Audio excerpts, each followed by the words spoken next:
Feliz sábado, deixa eu me ajeitar aqui. Estou feliz, né, porque o grupo está cheio hoje, pessoas que a gente não via há muito tempo, né? Às vezes é uma semana, mas a gente já, um mês, né, já pensa que é muito tempo. A gente gosta de estar sempre juntos. Bom, eu poderia terminar o culto aqui, né? Porque os irmãos praticamente falaram aquilo que eu queria falar pela manhã. Acho que se eu chamasse o irmão Milton, irmão Zias, irmã Nete, cada um, né, irmão Antônio, e cada um falasse um pouco, o Robson, faria um resumo do meu sermão, né? Mas é a vontade de Deus, né, que a gente fale. Espero que sirva para muitos. E eu tenho certeza que essa mensagem não sai vazia, porque ela serve principalmente para mim, né? Primeiro eu estudei e preguei para mim, então os irmãos vão ver que também pode ser uma necessidade de cada um aqui. Mas hoje eu vou falar sobre o falar.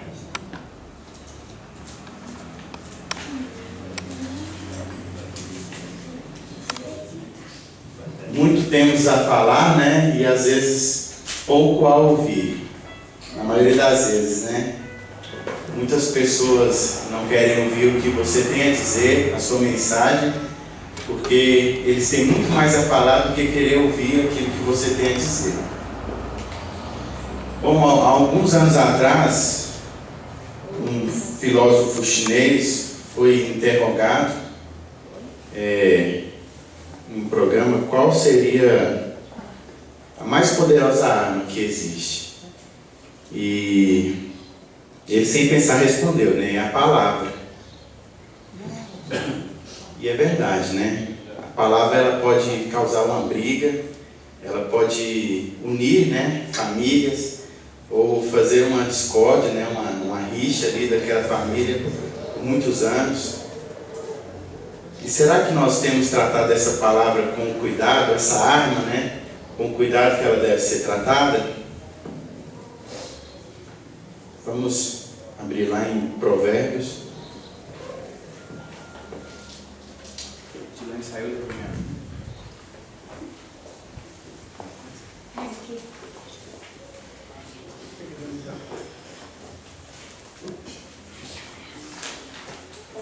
Provérbios 29, verso 20.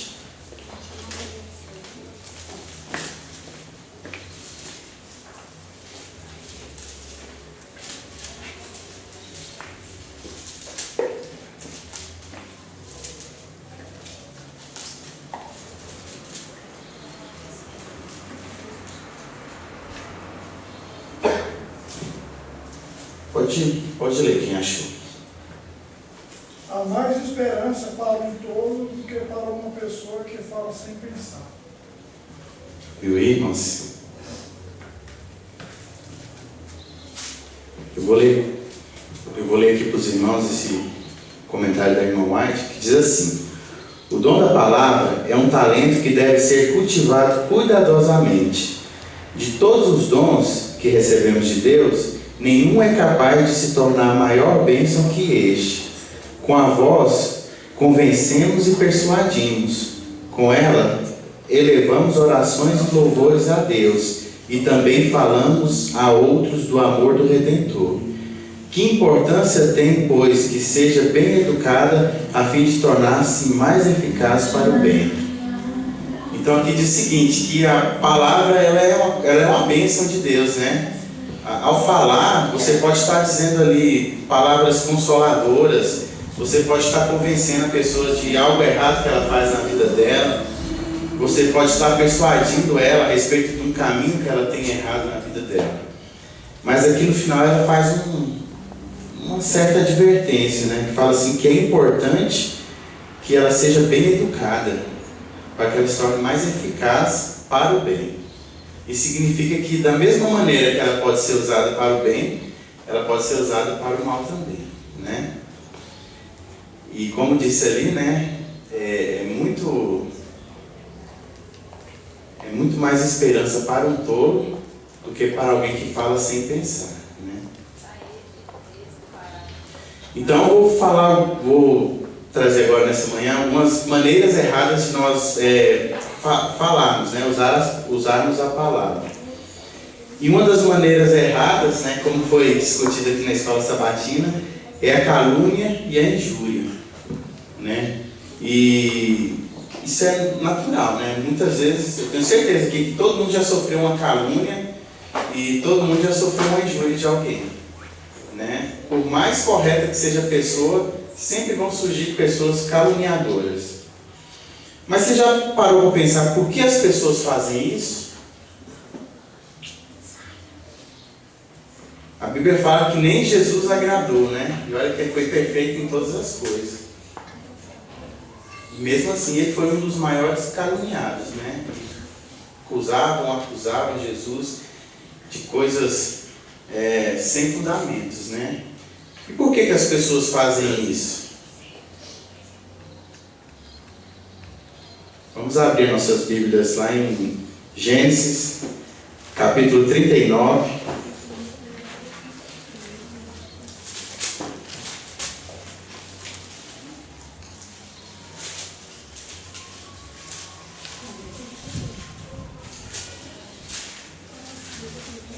Gênesis 39. Peraí, irmãos. A Bíblia da irmã mente aqui. Leia para mim o verso 7 e depois o verso 20. Aconteceu depois destas coisas que a mulher de seu senhor foi os olhos de José e lhe disse: Deita-te comigo. Agora o 20. Agora o 20. E o senhor de José o tomou e o lançou no cárcere, no lugar onde os presos do rei estavam encarcerados. E ali ficou ele na prisão. Então aqui, irmãos, é o princípio e o fim da história, de uma das histórias, né, da aventura da vida de José. E a gente conhece bem, né, esse relato aqui, que fala que ele estava na casa de Potifar, né, e ele era um servo de Potifar, ele era um escravo, né, ele era da posse de Potifar, e a sua esposa começou a interessar, né, por José. E começou então a dar em cima dele, né? Pelo que a gente analisa aqui em todo o relato. E o que aconteceu? José desprezou, né? E houve um momento ali, né, que naquela história que conta que ela começou a agarrar e segurou sua capa e ele conseguiu escapar, né, da garra da mulher. Mas o que ela fez? Ela caluniou. E os irmãos já pararam para pensar por que ela fez isso? Ela poderia muito bem, né, deixar José ir e depois tentar novamente, né, agarrá-lo novamente, surpreendê-lo novamente e talvez vencê-lo por insistência. Mas por que depois que José escapou, ela fez uma calúnia? Alguém arrisca? Porque ela não ficou satisfeita desde desprezar ele. Não aceitou. Eu acredito que ela viu ali na resposta dele ali, que ela não conseguiria novamente, nem adiantaria ela tentar de novo, que ela não ia conseguir. Muito bem, isso aí mesmo, ela não ia conseguir. Mas por que então fazer essa maldade com ele? Irmão, a gente tem que cada um ter uma opinião, né? Uhum.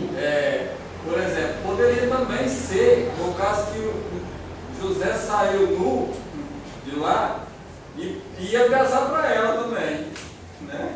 Claro. O povo ia Para se defender também, não, né? agora eu vou ter que arrumar uma história aí. Muito bem, as respostas dos irmãos estão no caminho. Vamos lá em Provérbios, novamente, capítulo 21, verso 10.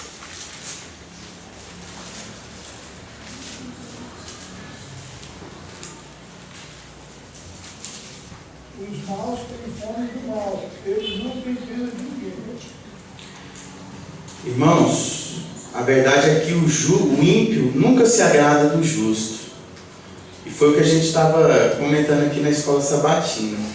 Sempre que você se levantar e se posicionar de uma opinião diferente das outras pessoas, por mais boa que seja a sua intenção, por mais correta e reta que seja o seu caminho, vão se levantar pessoas contra você.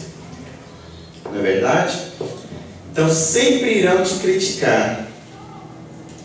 Então às vezes você pode ser criticado porque você decidiu ser uma pessoa melhor.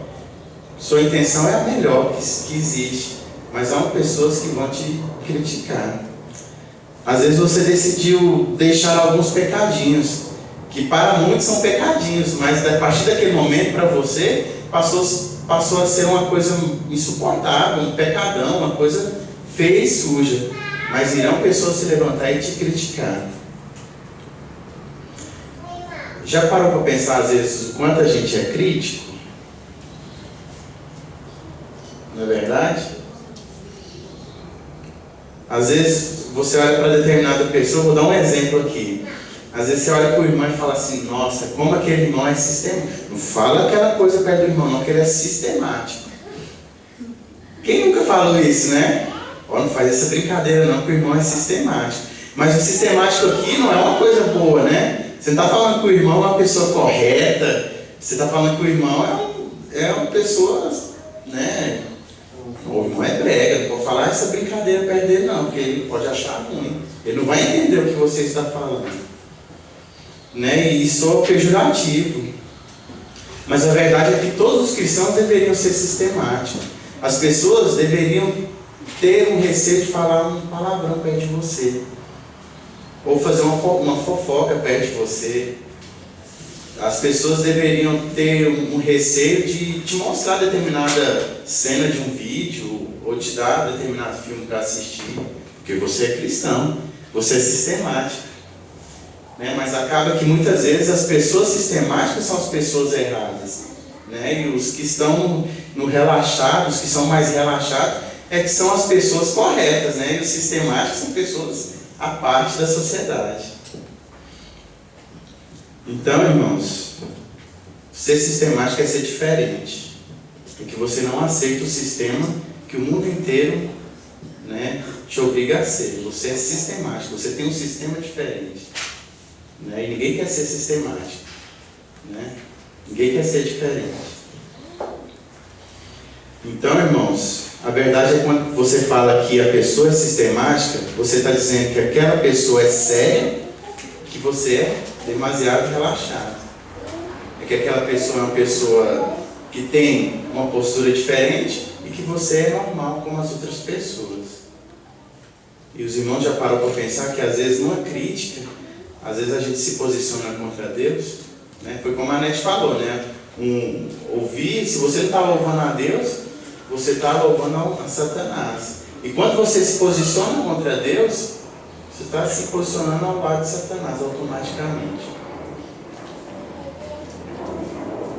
E, irmãos, muitas vezes a crítica vem de dentro do grupo, como foi falado aqui, né? De dentro da igreja. Vamos dizer o que Jesus falou sobre isso? Lá em Mateus 13, verso 24 ao verso 30.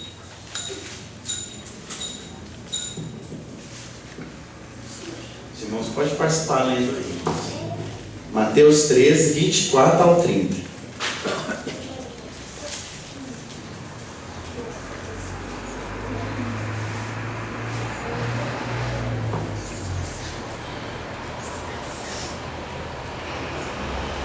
Pode ler, irmãos. Jesus lhes contou uma parábola dizendo: o reino dos céus é como um homem que semeou boa semente em seu campo. Mas enquanto todos dormiam, veio o seu inimigo e semeou o joio no meio do trigo e se foi. Quando o trigo brotou e formou espigas, o joio também apareceu. Os servos do dono do campo dirigiam-se a ele e disseram: o senhor não semeou boa semente em seu campo? Então de onde veio o joio? O inimigo fez isso, respondeu ele. Os servos lhe perguntaram: o senhor quer que o tiremos? Ele respondeu: não, porque ao tirar o joio vocês poderiam arrancar com ele o trigo. Deixem que cresçam juntos até a colheita. Então direi aos seus encarregados da colheita: juntem primeiro o joio e amarrem-no em feixes para ser queimado. Depois juntem o trigo e guardem-no no meio do celeiro. que os irmãos entendem dessa palavra, do joio e do trigo? Aqui está falando de nós, né? Como nós nos consideramos o trigo, né? O resultado, né, do trabalho que Jesus fez aqui na terra, nós somos o trigo, aquilo que Ele plantou, aquilo que ele vai colher também um dia. Mas, irmãos, aqui fala que o inimigo veio e semeou o joio ali no meio do trigo, né? E aqui a gente tem a noção de que onde estiver um cristão, sempre vai ter também um do contra ali, né? Um joio, né? Onde tiver um trigo, tem também um joio ali no meio. Mas eu não estou aqui para falar que fulano, cicrano é um joio, né? Que os irmãos são o joio, né? Quem está pecando é o joio. Não é isso. Mas o que eu quero dizer, irmãos? Que às vezes, se você se decepcionar com um determinado irmão, se às vezes alguém falar mal de você, se às vezes acontecer alguma coisa de ruim com os irmãos aqui no grupo, não desanime, porque Deus tem o seu joio. E no final, quando houver a colheita, o trigo, Deus tem o seu trigo. E quando tiver a colheita, Deus vai levar o trigo e o joio vai ficar, né? Então importa a mim não olhar para as pessoas, mas olhar pelo caminho que eu estou seguindo, né? Nós não conseguimos descobrir quem é joio, porque quando vai fazer a colheita, é o olho que vai separar. E na plantação do trigo do joio, eles crescem todos igual, de forma que você não sabe discernir quem é joio. Quem é pequeno. É só no final, quando vai dar fruto, não dá outro. Então, irmãos, na parte da crítica aqui, muitas vezes, quando você se posicionar, você vai ser criticado. Não é pelas pessoas do mundo, vai ser pelos próprios irmãos. Então, posicione firme, né? Independente da crítica do irmão. Porque muitas vezes, às vezes nós falamos assim, irmãos, os irmãos não estão gostando porque eu falei que eu sou assim agora e estou sendo criticado, estou sendo atacado. Mas a gente também deve lembrar que há um tempo atrás nós estávamos em condições talvez piores que os irmãos, que a oportunidade dele vai chegar também. Mas na verdade a gente tem que olhar sempre e rumar a Cristo, porque Cristo é o nosso exemplo, né? E apesar de ter sido santo, como foi comentado, ele também foi criticado. Outra maneira errada de conduzirmos a palavra é levar boatos, né? E é uma coisa complicada, né? Esse negócio de levar conversa. Será que toda conversa que a gente leva é verdadeira? Será que realmente está tudo verdadeiro? O ato de levar uma conversa para outra pessoa já é errado. Mas nós temos que analisar. Será que aquilo que a pessoa está falando é verdadeiro? Será que aquilo que eu vou falar para ela tem alguma utilidade? Vai fazer alguma diferença na vida dela para o positivo?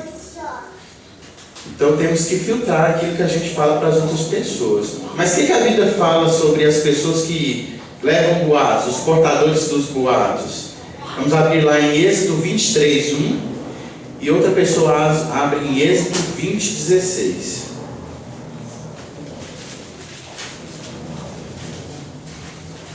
Êxodo 23, 1. E Êxodo 20, 16.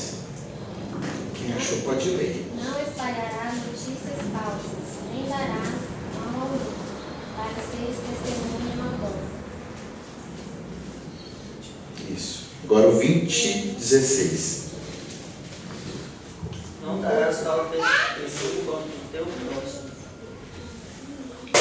Então, irmãos, quem leva boato, pessoa que é boateira, fofoqueira, né, que leva conversa, ela está batendo intimamente no mandamento, né, que é não falarás falso testemunho, não dirás falso testemunho. Então, irmãos, das fofocas, dos boatos, 99% tem mentira no meio da história ali. E é bom a gente lembrar, Marco, quando a gente fala, uma vez alguém falou isso para mim, eu não me esqueci mais, né? Que quando a gente fala mal ou bem do irmão, a gente está ofendendo a Deus, né? Então Deus se ofende, a gente pode cair no desagrado de Deus com isso, né? Está levando coisas que não são verdadeiras. A gente pode estar falando do servo de Deus ali, né, irmãos? E outra coisa, Marco, eu não posso criticar as pessoas porque cada um tem seu estágio de espiritualidade. Às vezes, hoje, eu não tenho uma mente aberta para determinado assunto. Mas amanhã, Deus vai falar quando eu aponto o pecado do outro, ou fulano é assim, ou ciclano é assim. Porque a vida espiritual é algo progressivo. Nós crescemos cada dia. Então, quem sou eu para falar? A irmã é assim, o irmão é assim, o irmão... Não. Nós devemos estar felizes que nós estamos aqui caminhando e não desistimos. O importante é não desistir nunca. Isso que é importante. Tem um ditado de Abraham Lincoln, uma frase dele que fala assim, ó, tem o direito de criticar quem tem um coração para ajudar. Né? E muitas vezes a gente quer criticar só para atacar. Ah, mas fulano faz isso de errado, fulano faz aquilo, ele quer falar aquilo. Mas você já chegou nesse irmão para ajudá-lo, para orientá-lo, para dizer, irmão, não está certo, irmão, você quer uma ajuda, você está com dúvida nisso. Então, tem o direito de criticar quem tem um coração para ajudar. Né? E muitas vezes a gente não quer ajudar, não, a gente quer só acusar, só criticar. Né? Vamos tirar esse espírito de crítica da nossa vida, do nosso meio, né? E começar a olhar os irmãos com mais amor, com mais humildade. Às vezes o irmão tropeçou, o irmão caiu, fez algo de errado, mas ele é ser humano e você também está sujeito a cair do mesmo jeito. E se você cair, você não quer uma segunda chance? Então o irmão também merece uma segunda chance. Não é verdade, irmãos? Quem não tiver pecado, atira a primeira pedra. Isso é um clássico, né? E vamos ver outro clássico também bíblico, está lá em Mateus 7,3.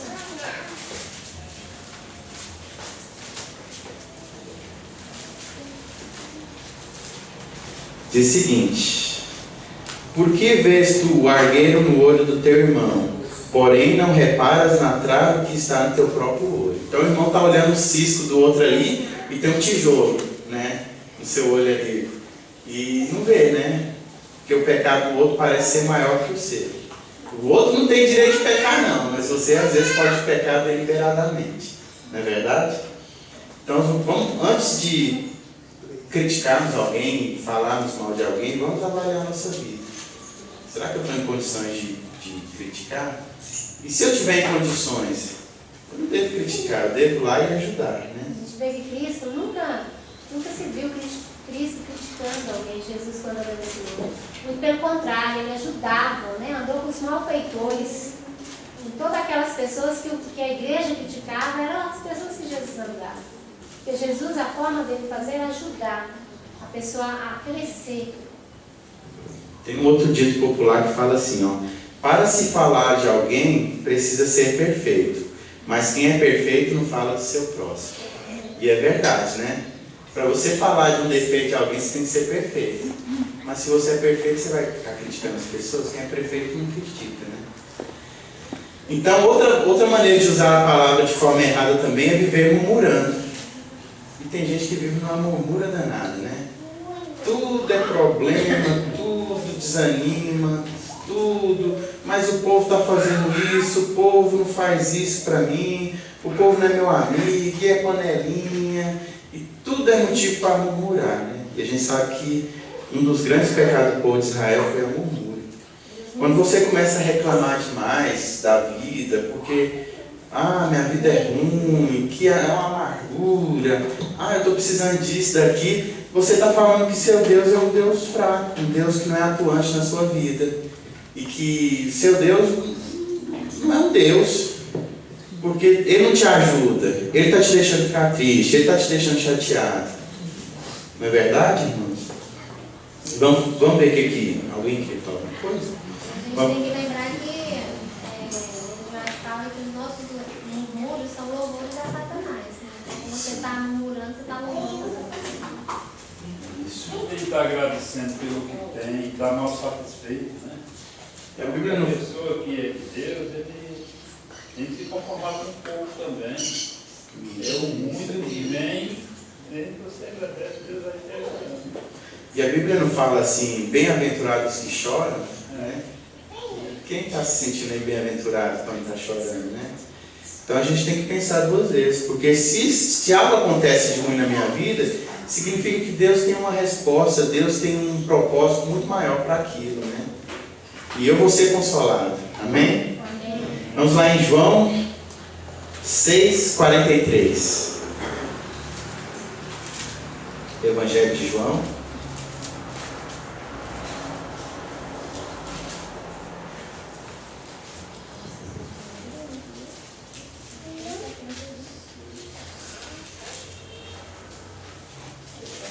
6:43. Quem achou pode ler. Respondeu-lhes Jesus: não murmureis entre vós. Isso é uma ordem expressa, né, de Jesus. Não murmureis, não reclameis, né? Vamos lá agora em Filipenses 2:14.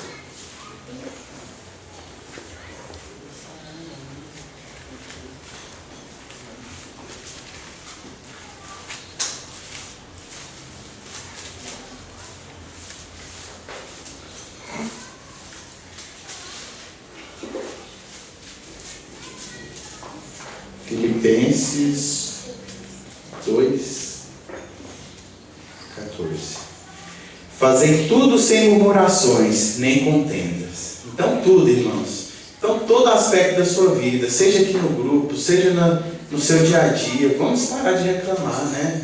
E vamos agir. Se sua vida está mal por algum motivo, vamos agir, vamos orar, vamos pedir a Deus. Não é motivo para reclamar, né? E é uma desonra a Deus quando a gente reclama demais. Né? E às vezes você usa o seu irmão para ficar reclamando, né?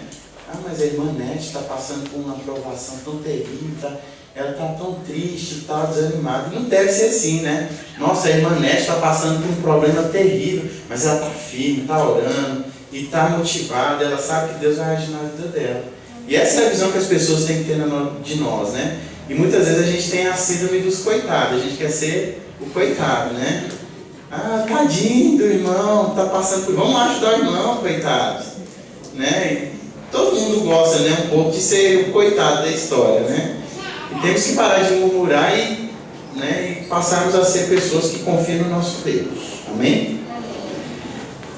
E palavrões. Muitas vezes usamos a dom do falar, né, para falar palavrões ou palavras que são na Bíblia chamadas de palavras torpes, né? São palavras que desonram a Deus, viu, irmãos? Quando você fala um palavrão ou uma palavra torpe, você está desonrando ao seu Deus. Porque Deus fez você com o dom de falar para pregá-lo, para você levar o Evangelho, para você louvá-lo e adorá-lo. Muitas vezes a gente usa esse dom para falar coisas que vêm ao encontro do desagrado a Deus, né? Então, tem muita gente que tem vício na fala, né? E fala palavrão sem peso. Isso é natural. Às vezes você conhece, a gente conhece pessoas do mundo, a gente sabe que muitas pessoas levam palavrão ali e você, quem não é acostumado a falar um palavrão, fica censurado, né? Fala, poxa, ele falou isso, né? Fulano falou isso. Então, mas tem gente que gosta de falar palavras de baixo calão. Vamos ver o que a Bíblia fala sobre isso, irmãos? Lá em Efésios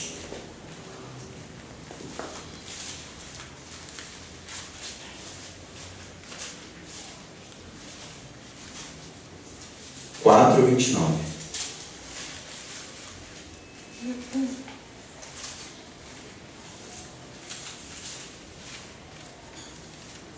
Não digam palavras que fazem mal aos outros, mas usem apenas palavras boas que ajudam os outros a crescer na fé e a conseguir o que necessitam, para que as coisas que vocês façam bem aos que ouvem. Está vendo, irmãos? Então vamos parar com essas palavras que não vão ajudar nada as pessoas. Vamos começar a falar coisas que ajudem as pessoas. E dentre essas palavras ruins que só tendem a afundar as pessoas mais são as palavras torpes. Vamos lá em Éfesos, nesse mesmo livro, capítulo 5, verso 4. Quem achou pode ler. Nem conversação torpe, nem palavras vãs ou chocarrices, coisas essas inconvenientes. Antes, pelo contrário, ações de graça. Está vendo, irmãos? Então, vamos usar nossas palavras para falar coisas que louvem a Deus, que agradeçam a Deus pelo que Ele fez na nossa vida. Não, aqui está falando a chocarrice, né? Chocarrice é piadas, né? Piadinhas, Tem né? muitas pessoas entre o povo que falam de Deus que falam piada. Né? Isso não é agrado de Deus.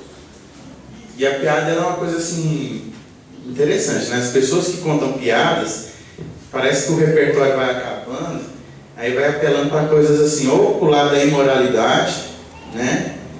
Ou então as pessoas começam também a aí pro lado religioso, né? E fazem piadas de Deus, de Jesus e assim por diante, de crente, né? E a gente sabe que todas essas piadinhas aí estão contra o agrado de Deus, né? Mas nós, como cristãos, nós temos que ter palavras certas na hora certa. É tão bom quando você está precisando de uma palavra ali de conforto, de consolo, e a pessoa vem e fala assim, nossa, irmão, você falou tudo que eu precisava ouvir hoje. E realmente Deus usa, né, as pessoas para irem e darem conselhos, ou para irem e acalentar a dor daquela pessoa. E um local que você encontra a palavra certa na hora certa é sempre a Bíblia, né? Não importa o problema que você está passando. E às vezes você abre ali o livro, no livro de Apocalipse, você encontra ali uma palavra de refrigério para você. Então Deus, em toda a Escritura Sagrada, Ele deixou uma palavra certa para a hora certa, assim que você estiver lendo, né? Vamos lá em Provérbios 13, 3.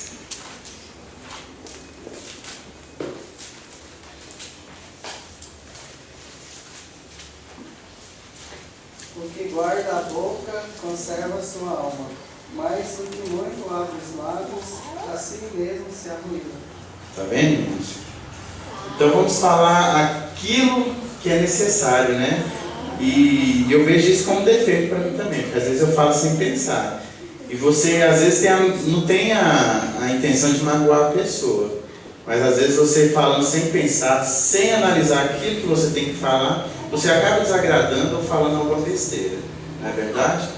Então aquele que fala pouco, né, ele se conserva, né? Conserva sua alma. E no livro Testemunho para a Igreja, volume 2, página 54, o irmão White fala assim, ó, falai menos, muito tempo é perdido com palavras que não iluminam. E é verdade, né? A gente gasta muito tempo ali conversando tanta besteira, né?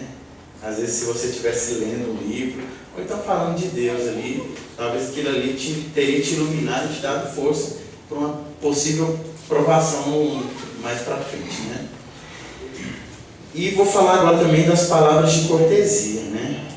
Como é difícil ser cortês nos dias de hoje, né? A gente sempre diz que hoje não existe mais os cavalheiros, né? Hoje as pessoas são cavalo, né? As mulheres gostam de dizer que não existe mais um cavalheiro, e sim um cavalo. Porque parece que o homem, não só o homem, a mulher também, o ser humano tem se tornado cada vez mais ignorante, né? E a realidade é que a gente vive numa sociedade de democracia, né? Onde o individualismo ele é muito valorizado. Está me ofendendo, você está me ofendendo, é o meu direito. Às vezes aquilo ali você pode fazer uma cortesia, às vezes você entrou e sentou ali dentro do ônibus e tem um senhor mais velho, mais cansado, ou uma gestante. Não é o banco vermelho, é o seu direito de estar ali sentado. Mas cadê a cortesia, né? E a Bíblia pede que a gente proceda com cortesia. É tão difícil. Porque você, eu também estou cansado, né? E isso é em vários momentos. Isso é no trânsito também. A pessoa quer entrar na sua frente, você fala, mas eu também estou com pressa, por que ele quer entrar na minha frente? E o que custa, né, você ser cortês? Né? Você já está atrasado, mas eu também estou atrasado. Mas vai fazer alguma diferença? Você já está atrasado, né? Um carro a mais, um carro a menos. E às vezes a cortesia é difícil de ser praticada no nosso meio, né, irmãos? Vamos lá em Colossenses 4, 6.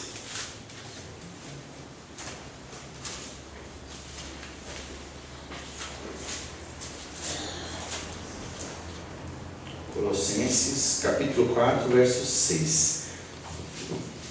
A vossa palavra seja sempre agradável, nem temperada com sal, para saberdes como deveis responder a cada um. Está vendo, irmãos? Sempre agradável. E é sempre, não é só quando você está calmo, quando a pessoa está te agradando. É bom, né? A pessoa fala, bom dia, tudo bem, você está tão belo hoje, né? E aí você já responde, você já automaticamente tem uma resposta agradável para aquilo. Mas quando as pessoas são rudes com a gente, é difícil ser agradável. E aqui fala que a gente deve ser sempre agradável.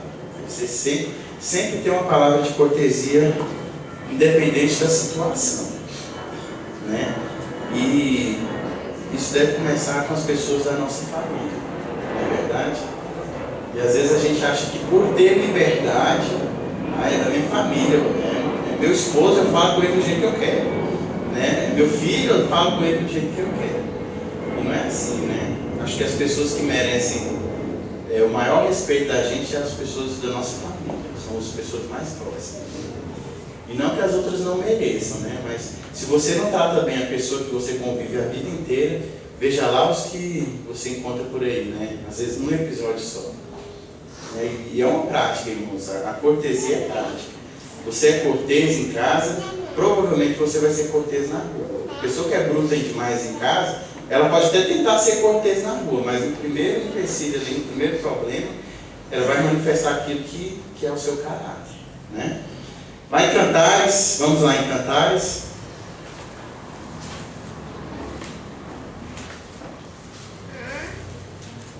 O Cântico dos Cânticos, né? 2:10.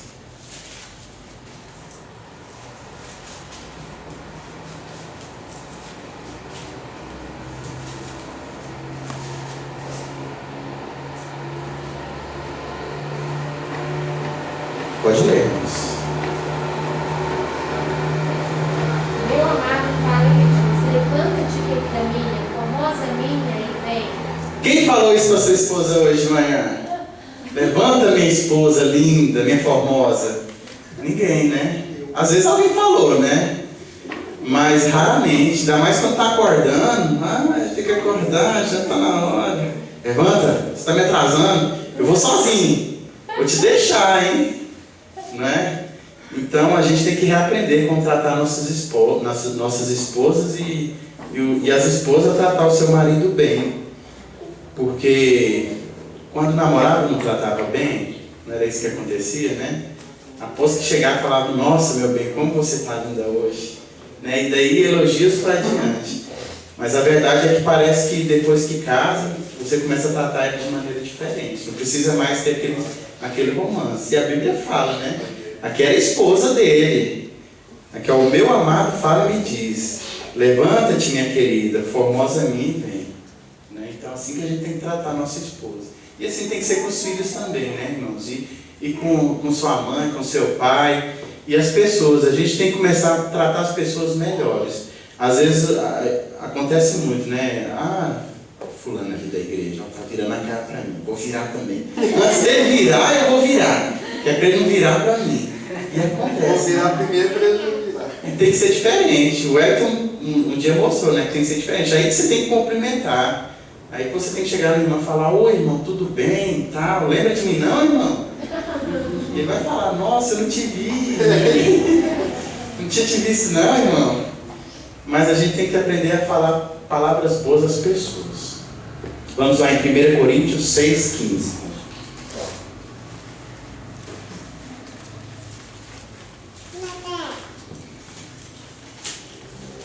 1 Coríntios 6:15.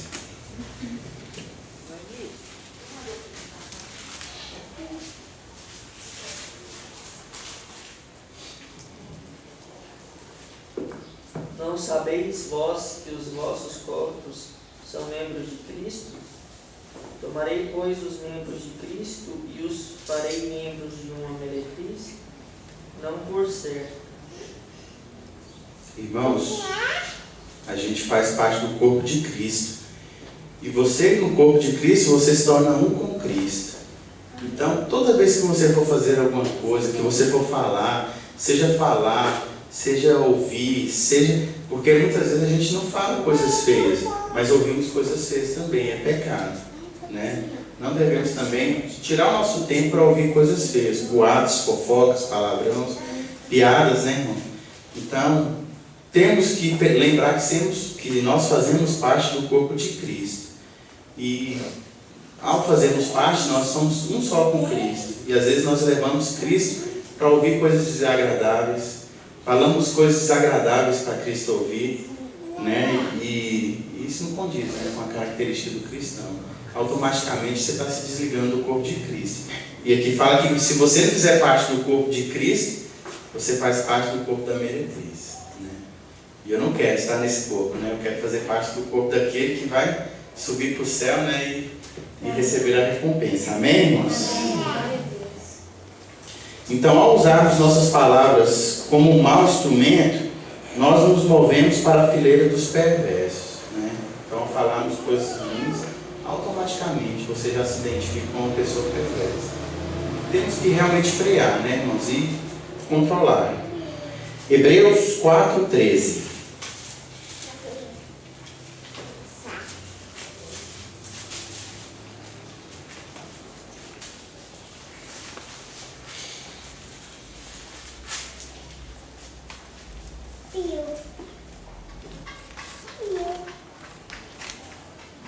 Então vamos lá, irmãos. Hebreus 4:13. E não há criatura que não seja manifesta na sua presença. Pelo contrário, todas as coisas estão descobertas e patentes aos olhos daquele a quem tem de prestar contas. Então, irmãos, não é só falar coisas boas e ter também uma cortesia só com os irmãos aqui, não. Porque muitas vezes as pessoas acham assim, ninguém está me vendo aqui. Mas aqui fala que Deus, todas as coisas são descobertas aos olhos de Deus. Então, quando você trata, por mais que seja qualquer pessoa de maneira ruim, Deus está vendo. Às vezes ninguém, às vezes você pensou, né? E nós devemos também refrear nossos pensamentos.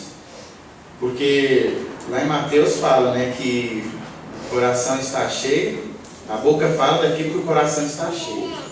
E é verdade. Então a pessoa que fica maquinando mal aqui, ou criticando as pessoas só em pensamento, logo ela vai estar falando também. O ser humano tem uma vontade enorme de se expressar, né? E a gente sabe que a gente não consegue guardar demais aquilo que a gente está pensando demais. Então você fica pensando, maquinando, e às vezes você acaba falando. Então devemos refrear também os nossos pensamentos. Eclesiastes 5:2.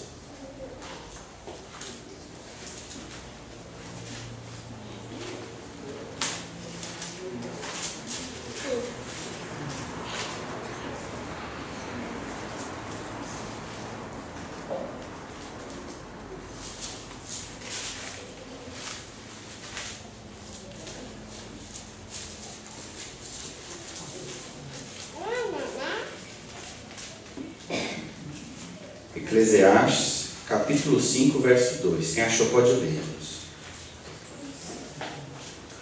Não te precipites com a tua boca, nem o teu coração se apresse em pronunciar palavra alguma diante de Deus.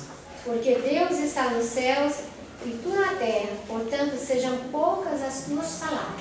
Aqui fala, não se precipite em falar e o teu coração também pronunciar. Então, quando pensamos também, às vezes julgamos só de pensamento, né? E estamos pecando do mesmo jeito de falar, né? E Deus conhece. Deus está no céu, né? Ele é maior, Ele é supremo. E Ele sabe o que passa no coração de cada um. Vamos abrir agora em Mateus 12.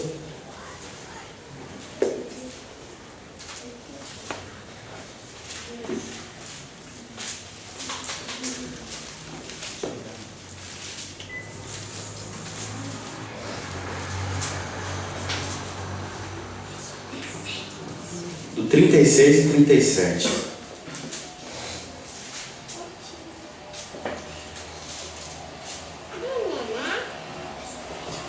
Diz assim, digo-vos que de toda palavra frívola que proferirem os homens, dela darão conta no dia do juízo. Porque pelas tuas palavras serás justificado, e pelas tuas palavras serás condenado. Então, no dia do juízo, irmão, cada palavra que dissermos, aquilo ali poderá ser para o nosso livramento ou para a nossa condenação, né? Deus queira que seja para nosso livramento, né, irmãos? Amém? Pode abrir.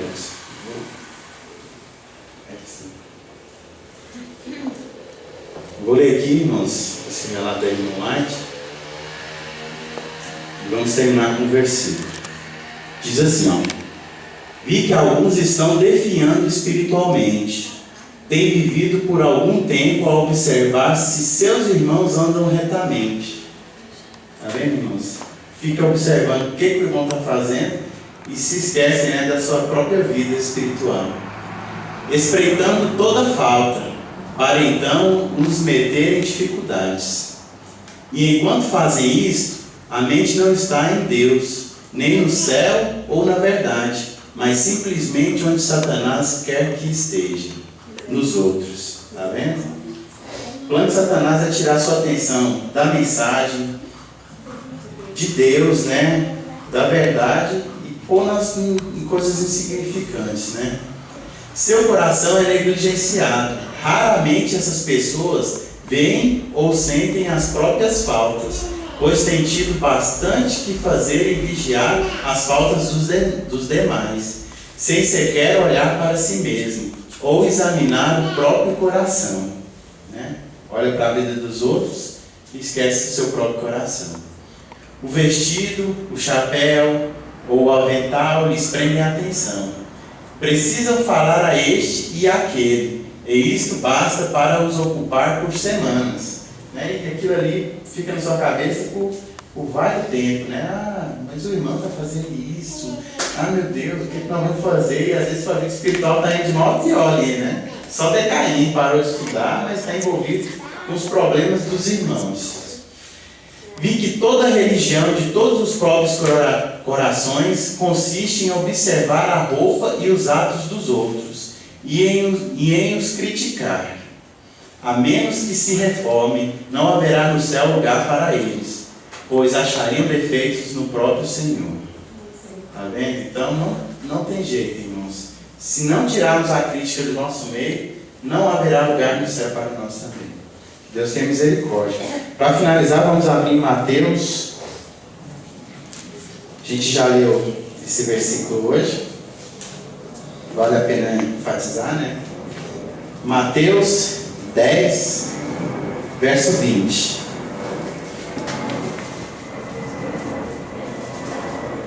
A gente leu hoje na escola sabatina, mas se encaixa bem com a nossa mensagem.